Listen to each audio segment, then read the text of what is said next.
Sachin GIDC police સ્ટેશનમાં નોંધાયેલ અપહરણના ગુનાનો ભેદ ઉકેલી આરોપીને તથા ભોગ બનનારને દિલ્હી ખાતેથી શોધી કાઢતી સચિન જીઆઈડીસી પોલીસે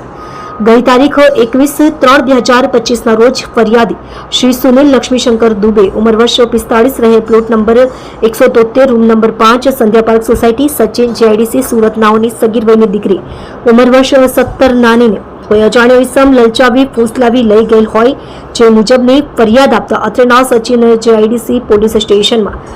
એક પાર્ટ ગુનો રજિસ્ટર્ડ નંબર 2025 ભારતીય ન્યાય સંહિતા 2023ની કલમ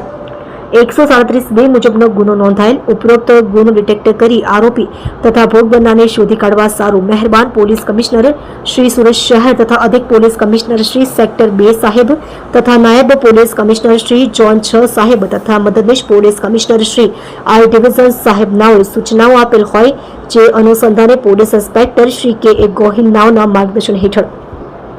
સર્વેલન્સ સ્ટાફના police sub inspector Shri HR Patel નાઓના નેતૃત્વ હેઠળ સર્વેલન્સ સ્ટાફના હેડ કોન્સ્ટેબલ દિગ્વિજયસિંહ અજીતસિંહ તથા હેડ કોન્સ્ટેબલ અલ્કેશભાઈ ચેલાભાઈ નાઓએ ટેકનિકલ વર્કઆઉટ કરી ઉપરોક્ત ગુનાના કામે આરોપી પુષ્પેન્દ્ર ઉર્ફે શુભમ રમાશંકર નિષાદ ઉંમર વર્ષ 21 રહે બિજવાસન વિલેજ ન્યૂ દિલ્હી સુરત મૂળ રહે ગામ ભુરાગઢ